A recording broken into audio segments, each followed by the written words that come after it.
Bismillahirrahmanirrahim. Assalamualaikum warahmatullahi wabarakatuh. Innal hamdalillahi hamdan na'imin, hamdan syakirin, hamdan yuwafi ni'amahu wa yukafi mazidah. Ya Rabbana lakal hamdu kama yanbaghi li jalali wajhikal karimi wa azimi sultanik. Puji dan syukur kita kepada Allah Subhanahu wa taala. Selanjutnya selawat dan salam teruntuk junjungan kita yakni Nabi Muhammad sallallahu alaihi wasallam. Kita akan melanjutkan kajian kita pada mata kuliah usul fikih. Materi kita yang kedua itu adalah tentang al-ahkam asy-syar'iyyah. Pembahasan yang pertama itu adalah al-hakim. Siapa al-hakim? Al-hakim itu adalah masdarul hukmi, ya. Jadi al-hakim itu adalah masdarul hukmi, sumber hukum. Sama dengan masdar syariah sehingga dinamakan dengan asy-syari'. Satu-satunya al-hakim dan asy-syari' itu hanyalah Allah Subhanahu wa taala, ya. Jadi al-hakim ataupun asy-syari' itu adalah Allah Subhanahu wa taala karena dia adalah sumber hukum dan dia adalah sumber syariah. Maka al-hakim dan asy-syari' adalah Allah Subhanahu wa taala. Apakah akal mampu menjangkau hukum Allah, ya, tanpa adanya risalah, tanpa adanya nabi, tanpa adanya rasul, tanpa adanya kitab? Ada tiga pendapat ulama dalam hal ini. Yang pertama ulama al-Asy'ariyah, ya. Ini adalah pengikutnya Imam Abu Hasan al-Asy'ari. Beliau mengatakan, la yumkinu lil aqli ay ya'rifa hukm Allah fi af'alil mukallafina illa biwasitatin rusulihi wa kutubihi. Ya. Bahwasanya tidak akan mungkin bagi akal untuk mengetahui hukum Allah, ya, yang terkait dengan perbuatan mukallaf manusia kecuali dengan perantara para rasul dan juga kitab-kitab. Berarti kalau seandainya tidak ada nabi, tidak ada rasul, tidak ada kitab, maka manusia tidak akan pernah bisa mengetahui hukum-hukum Allah. Pendapat kedua dikatakan oleh ulama Mu'tazilah, ya. Mereka mengatakan bahwasanya yumkinu lil aqli ay ya'rifa hukm Allah fi af'alil mukallafina biduni biwasitati rusulihi wa kutubihi. Bahwasanya mungkin saja bagi akal untuk mengetahui hukum Allah, ya, pada perbuatan manusia meskipun tidak ada atau tanpa seorang nabi ataupun rasul, ya, atau tanpa sebuah kitab pun, ya. Jadi menurut mereka akal manusia ini mampu menjangkau hukum-hukum Allah karena akal manusia itu mampu mengetahui baik dan buruk. Lalu pendapat yang ketiga, pendapat ulama Maturidiyah mengatakan, yumkinu lil aqli ay ya'rifa al-husna wal qabh, walakin la yalzimu an takuna ahkam Allah fi af'alil mukallafina wifqa ma tudriku uqulana. Ya. Bahwasanya mungkin saja bagi akal untuk mengetahui baik dan buruk, akan tetapi tidak mesti, ya, hukum Allah bersama baik dan buruk yang diketahui oleh akal terkait dengan perbuatan manusia tadi. Jadi bisa saja berbeda hukum Allah itu dengan apa yang diketahui atau apa yang dijangkau oleh akal manusia, walaupun akal manusia mampu mengetahui baik dan buruk dalam kehidupan. Ini adalah pendapat yang moderat, ya, di antara atau penengah di antara dua pendapat sebelumnya. Al-hukmu. Pengertian al-hukmu adalah khitab Allah Ta'ala al-muta'alliqu bi af'alil mukallafina iqtida'an aw takhyiran aw wada'an. Ya. Khitab Allah, perkataan Allah, kalam Allah, ya, yang berkaitan, yang bersinggungan dengan perbuatan-perbuatan mukallaf, bersifat atau mengandung makna tuntutan atau pilihan atau ketentuan-ketentuan. Nah, jadi kitab Allah itu, ya, bisa saja bersinggungan dengan keyakinan, itu namanya akidah. Bisa saja bersinggungan dengan akhlak al-wijdan, itu namanya akhlak. Nah, jika seandainya bersinggungan dengan perbuatan, maka inilah yang dimaksud hukum menurut ulama usul fikih. Pembagian hukum itu terbagi dua. Yang pertama hukum taklifi Yang kedua hukum wad'i. Hukum taklifi adalah huwa maqtada talbul fi'li minal mukallafi أو كفه عن الفعل أو تخييره بين الفعل والكف عنه. Jadi tuntutan ya bagi mukallaf untuk memperbuat sesuatu atau untuk meninggalkan sesuatu atau memilih di antara dua hal, mengerjakan atau meninggalkan. Sedangkan hukum wad'i itu adalah huwa maqtada wad'u syai'i sababan li syai'in aw syartan lahu aw mani'an min. Yaitu ketentuan syarak yang kemudian menjadi bisa saja sebab lahirnya hukum yang baru, atau dia menjadi syarat terhadap sebuah ketentuan hukum, atau dia kemudian penghalang dari sebuah hukum. Hukum taklifi terbagi 5. Yang pertama al-wajib. Apa yang dikatakan dengan al-wajib? Huwa ma amara bihi syari'u ala wajhil ilzam. Segala sesuatu yang diperintahkan oleh syari', yaitu Allah Subhanahu wa taala, dengan bentuk yang tegas ya. Jadi perintah itu berbentuk tegas sehingga kemudian harus dilaksanakan. Yang kedua itu al-mandub. Huwa ma amara bihi syari'u la ala wajhil ilzam wal had. Yaitu perintah asy-syari', perintah Allah Subhanahu wa taala terhadap mukallaf, tetapi kemudian tidak berbentuk atau tidak bersifat tegas, atau hanya bersifat anjuran. Yang ketiga itu adalah al-mubah, ma la yata'allaqu bihi amrun wala nahyun li dzati. Ya, itu sebuah ketentuan yang tidak bersifat perintah ataupun larangan. Jadi bagi mukallaf memilih mengerjakan atau untuk meninggalkan. Dan kemudian yang keempat, al-makruh huwa ma naha anhu asy-syari' la ala wajhi al-ilzam bit-tark. Sesuatu yang dilarang oleh asy-syari' atau Allah Subhanahu wa taala tetapi tidak dengan sifat yang tegas untuk ditinggalkan. Sedangkan yang terakhir al-haram huwa ma naha anhu asy-syari' ala wajhi al-ilzam bit-tark. Yaitu segala sesuatu yang dilarang oleh asy-syari' oleh Allah Subhanahu wa taala dan harus ditinggalkan. Perintah untuk meninggalkan tersebut bersifat ilzam, tegas ya, ataupun kuat. Itu dikatakan dengan al-haram. Pembagian hukum wad'i. Yang pertama itu sebab. Ma yalzimu min wujudihi wujudul hukm syar'i wa min adamihi adam li dzati. Sesuatu yang jika seandainya dia ada maka lahirlah hukum syarak yang baru. Tapi kalau seandainya dia tidak ada, maka hukum syarak tidak akan muncul. Contohnya, matahari tenggelincirnya matahari menjadi sebab wajibnya sholat zuhur. Jika seandainya matahari tidak tergelincir ke barat, maka tidak ada kewajiban sholat zuhur. Yang kedua syarat. Syarat itu adalah ma yalzimu min adamihi al-adam wa la yalzimu min wujudihi wujud lidzatihi wala adamun lidzatihi. Sesuatu jika seandainya dia tidak ada maka tidak ada hukum. Tetapi kalau seandainya dia ada belum tentu adanya sebuah ketentuan hukum ataupun tidak sama sekali. Contohnya at-taharah itu merupakan syarat dari beribadah, salat gitu ya. Kalau seandainya seseorang, dan taharah itu berupa wudhu contohnya. Nah, jika seandainya seseorang tidak berwudhu, maka tidak sahlah salatnya. Tetapi kalau seandainya dia berwudhu, apakah mesti dia melakukan salat? Tidak, ya. Jadi tidak ada ketentuan kalau seandainya dia berwudhu harus salat. Tetapi setiap orang yang salat haruslah berwudhu. Karena wudhu itu adalah syarat sahnya salat. Nah, selanjutnya yang ketiga, al-mani'. Ma yalzimu min wujudihi adamul hukm wa la yalzimu min adamihi wujudun wala adam lidzati. Jadi kalau seandainya dia ada, maka hukum syarak menjadi hilang. Ya. Hukum tersebut terhalangi. Contohnya, ayah dan anak itu saling mewarisi.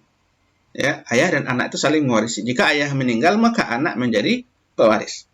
Tapi jika seandainya anak membunuh ayah, maka pembunuhan itu menjadi al-mani', penghalang sehingga anak tidak berhak untuk mendapatkan warisan. Nah, selanjutnya rukhsah. Al-hukmu tsabit ala khilafid dalil li'udhrin.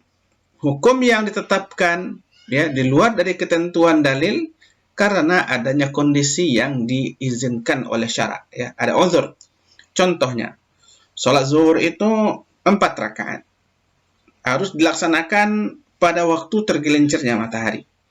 Tapi jika seandainya seseorang dalam keadaan safar, maka dia boleh menjamak sholatnya dengan cara mentakhirkan, sholat zuhurnya diakhirkan, dan kemudian mengqasarnya menjadi 2 rakaat. Dan inilah yang dinamakan dengan rukhsah. Selanjutnya, azimah. Al-hukmu syar'i thabitu bidalilin lam yu'aridu bidalilin syar'iyyan akhar. Hukum syar'i yang tetap, ya, dengan dalil dan tidak ada dalil lain yang menghalanginya atau memalingkan hukumnya atau kemudian dalil lain yang menentangnya. Contohnya, Allah syariatkan kewajiban untuk berpuasa di bulan Ramadan. Maka melaksanakan puasa di bulan Ramadan sesuai dengan waktunya, ya, dan terpenuhi rukun dan syaratnya, maka itu dinamakan dengan azimah. Selanjutnya, as-sihhah, yaitu tatarattabu 'alaiha atharuha syar'iyyah 'alaiha. Artinya adalah terpenuhi rukun dan syarat sehingga kemudian ditetapkan athar syar'iyyah terhadapnya. Jadi kalau perbuatan terpenuhi rukun dan syarat, contohnya seseorang melaksanakan sholat, dia dalam keadaan bersuci, berwudu, dan kemudian terpenuhi rukun dan syarat rukunnya, maka sholatnya dinyatakan sah. Sedangkan yang terakhir adalah butlan, yaitu lam tatarattab 'alaiha atharuha syar'iyyah 'alaiha. Artinya adalah tidak terpenuhi rukun dan syarat sehingga kemudian perbuatan tersebut dinyatakan batal secara syarak. Selanjutnya, al-mahkum fi. Al-mahkum fi adalah huwa fi'lul mukallaf alladhi ta'allaqu bihi hukm asy-syari', yaitu perbuatan mukallaf yang bersinggungan dengan hukum-hukum yang ditetapkan oleh Allah Subhanahu wa taala. Syarat sah taklif. Yang pertama, ayyakuna ma'luman lil mukallafi 'ilman haqiqiyan hatta yatasawwara qasduhu ilaihi wa qiyamuhu bihi kama huwa matlub min fala yasihu taklif bil majhul. Yang pertama itu adalah bahwasanya perbuatan mukallaf itu diketahui secara hakiki, artinya memang benar-benar dipahami dan diketahui sehingga kemudian mampu dilaksanakan. Maka tidak boleh kemudian taklif terhadap sebuah perbuatan yang perbuatan itu tidak bisa diketahui atau tidak bisa dipahami oleh manusia. Nah, kita menyuruh seseorang untuk melakukan sesuatu yang kita sendiri pun juga tidak bisa membayangkan sesuatu tersebut. Majhul. Maka hal ini tidaklah boleh. Maka syarat pertama itu adalah perbuatan itu harus makluman, harus diketahui dengan baik oleh mukallaf. Contohnya, kita menyuruh seseorang membaca, bisa dipahami. Kita menyuruh seseorang untuk menulis, bisa dipahami. Kita menyuruh seseorang untuk berbicara, maka itu bisa dipahami. Tapi kalau untuk sesuatu yang kita sendiri juga tidak bisa membayangkannya, maka itu tidak boleh. Yang kedua itu adalah ayya'lamal mukallaf anna fi'lal mukallafa bihi sadirun mimman lahu sultatut taklif wa huwa Allah ta'ala.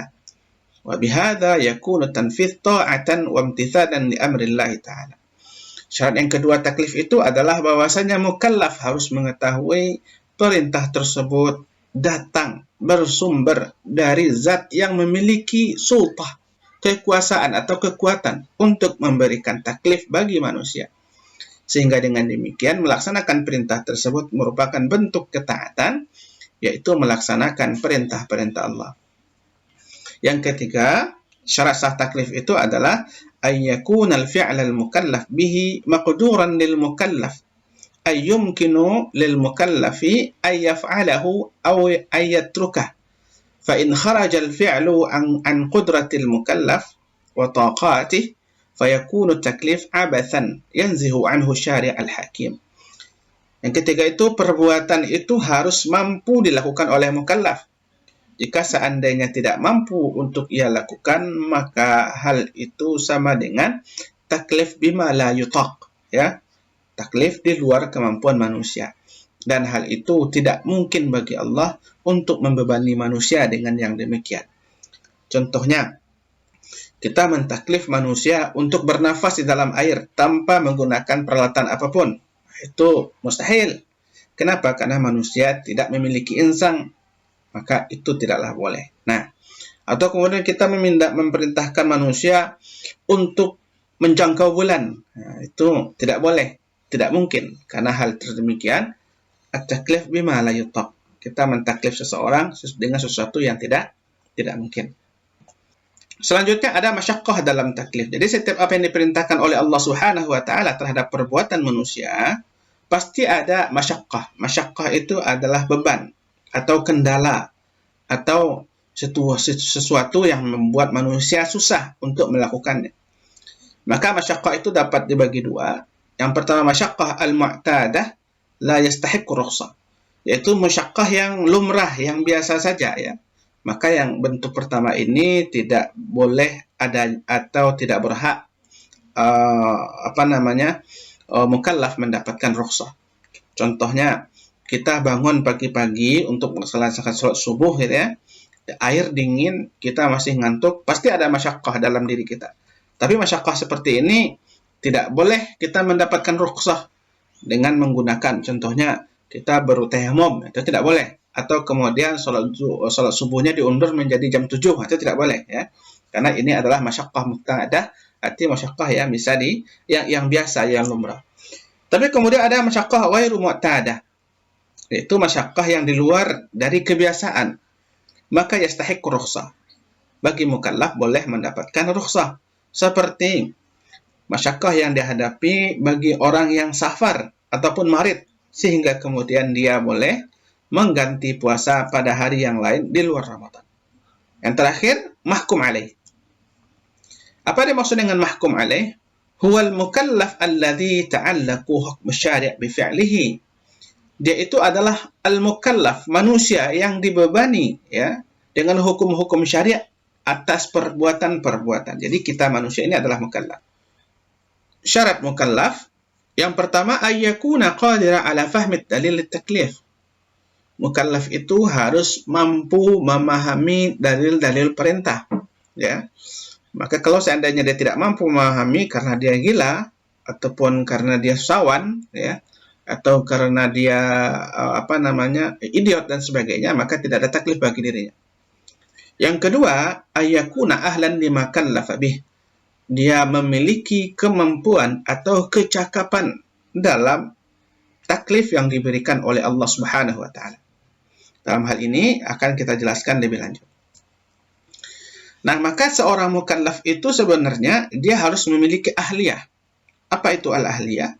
Yaitu kecakapan untuk melakukan sebuah tindakan hukum atau kecakapan untuk menerima sebuah konsekuensi hukum. Nah, maka ahliyah ini dapat dibagi dua. Yang pertama ahliyatul wujub, ahliyatul ada.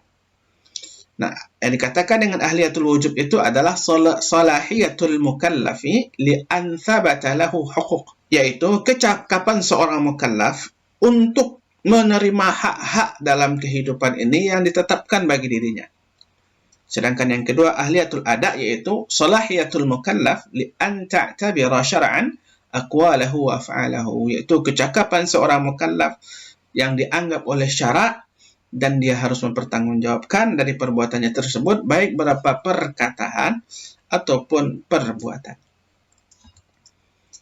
Nah, halatul insan binisbatil ahliyah. Bagaimana pembagian ahliyah ini ketika kondisi manusia dianggap cakap bertindak hukum atau menerima konsekuensi hukum. Nah, bagi yang pertama, ya, halatul insan, halatul mukallaf dalam ahliyatul wujub, ada istilahnya naqisah, yaitu seperti janin yang berada dalam perut ibunya sampai dia dilahirkan ya, maka dia dikatakan naqisah, setengah.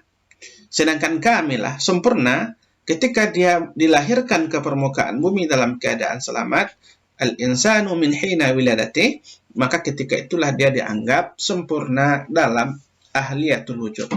Maka jika seandainya seorang suami meninggal, lalu kemudian dia memiliki seorang istri, yang istri itu dalam keadaan hamil, maka bayi yang atau janin yang ada dalam perut istrinya itu dikatakan dalam keadaan halatul ahliyatul wujub naqisah. Harta warisan tidak boleh dibagikan sampai kemudian bayi ini lahir. Nah, jika seandainya lahir, maka dikatakan kamilah, laki ataupun perempuan dia akan mendapatkan harta warisan sesuai dengan jenis kelaminnya. Tapi dipastikan bayi tersebut lahir dalam keadaan hidup. Lalu kemudian ahliyatul ada, kecakapan manusia untuk bertindak hukum, maka terbagi kepada 3. Ada adimul ahliyah, tidak dianggap cakap sama sekali, yaitu anak-anak ya, yang anak-anak ataupun mereka masih balita dan seterusnya. Yang kedua, naqisatul ahliyah, kurang keahliannya. Kenapa? Karena dia masih memayyiz, remaja. Ya, sedangkan yang terakhir itu adalah kamilul ahliyah, sempurna kecakapannya karena dia telah balaghul hulum, dia telah mencapai usia balik. Maka sampai usia balik dan seterusnya dia dianggap sempurna cakap untuk bertindak hukum. Nah, jika seandainya setelah balik masih ada perintah Allah yang dia langgar, ya, atau larangan Allah yang dia lakukan, maka dia mempertanggungjawabkan dari perbuatannya itu sendiri. Kemudian awarid ahliyah, penghalang dari al-ahliyah, penghalang dari kecakapan-kecakapan manusia dalam menerima haknya atau melaksanakan kewajibannya atau bertindak hukum. Awarid itu terbagi 2, ada awarid as-samawiyah, ada awarid al-muktasabah. Awarid samawiyah berarti datang dari Allah Subhanahu wa taala, ya. Dan itu tidak dikehendaki oleh manusia. Apa itu? Contohnya al-iktah atau al-majnun, gila ya. An-nisyan, lupa, an-naum, tidur, haid wan nifas. Bagi perempuan ada haid dan nifas, al-ighma, pingsan, yang terakhir adalah al-maut. Ini adalah al-awarid samawiyah. Sedangkan al-muktasabah itu contohnya adalah sukran. Ini karena perbuatan manusia sendiri ya, sukran, mabuk ya, dengan meminum minuman keras. Al-jahlu, karena dia tidak belajar atau tidak menuntut ilmu. As-safar, karena dia melakukan perjalanan. Al-khata, karena dia tidak mengetahui ketentuan hukum dengan baik. Al-ikrah, karena dia dipaksa oleh orang lain. Atau al-marid, karena dia tidak menjaga kesehatannya dengan baik. Oke.